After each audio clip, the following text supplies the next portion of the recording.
In Love with the House Help. Episode 4. Mrs. Ola spread her legs and played with her kitty and moaned softly. Lights were on at the time, so I saw everything crisp and clear. As if she knew I was at the door, she put on her dress and stood up.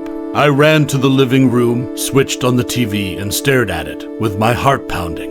"You're here," Mrs. Ola said as she descended the staircase. "Yes, Ma. No, Ma. Sorry, Mrs. Ola. I just came," I stammered. The evening was a cold one, but I was sweating. "Come, I want you to help me carry my fridge outside. I want it repaired," she said as she beckoned on me. She wore a sexy black gown that barely covered her thighs. My stick was completely in attention, but I had to control myself. I knew one mistake could cost me my job. Was she trying to seduce me? How can she dress like this? All these thoughts clouded my mind as I followed Mrs. Ola to her room. "Come inside," she beckoned me. I entered and looked around, but I couldn't find any fridge. "But Ma, where is the fridge you want me to carry?" I asked, looking nervous. "You're not a kid. Don't you like what you see?" she asked, putting her right leg on the bed and pulling her gown further up. At that point, I was confused. My spirit was telling me to report her to her husband. Some voice in my head was telling me to devour the beauty that was before me. "Ma, I think I forgot something in my room. Let me go get it, please, I will be back," I told her as my voice trembled. "Don't keep me waiting," she echoed in a voice as evil as Delilah's. I ran to my room and locked the door. I couldn't allow my stick to control me. My stomach was grumbling in hunger. I hadn't eaten since breakfast. I got lost in my own thoughts and fell asleep. I woke up the next morning. I knew Mrs. Ola was going to kill me for not keeping my word.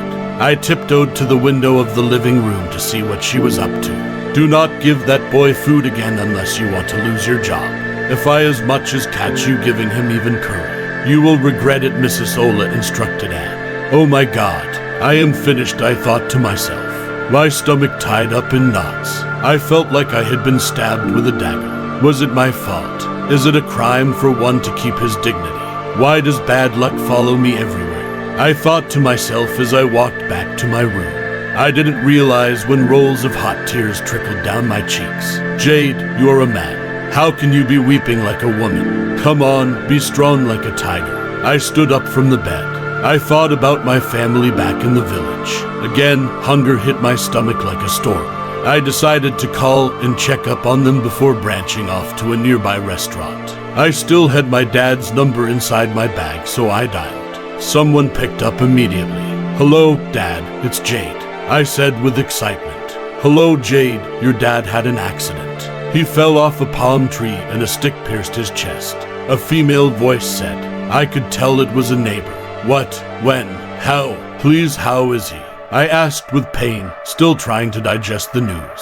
"We carried him to the community hospital, and they are asking for $50,000 before anything can be done. As it stands now, he hasn't started treatment." A voice replied, "Oh, okay. Please tell them to start treating him now. Oh God, don't let anything happen to him. Tell them you have $35,000 cash. They should start working on him. Text me your account details now. I will send you the money and the balance tomorrow," I said and hung up.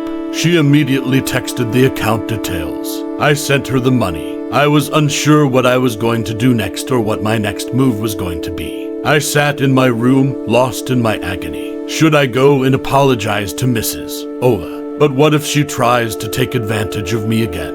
No, I have to try, I concluded in my mind. I was a man who hardly prayed, but I went down on my knees and asked God for one thing. I prayed that my dad should not die. My earnest prayer was that he should live. I didn't realize it was evening already. I heard a knock on my door. I opened it, and to my greatest surprise, there was Anne with 2 flasks of food containing fufu and a bono soup. Seeing her, I felt some relief. I felt a ray of hope, but I overheard Mrs. Ola warning her not to give me food. I was surprised to the brim. To be continued. Ani Best Stories. Please like and subscribe.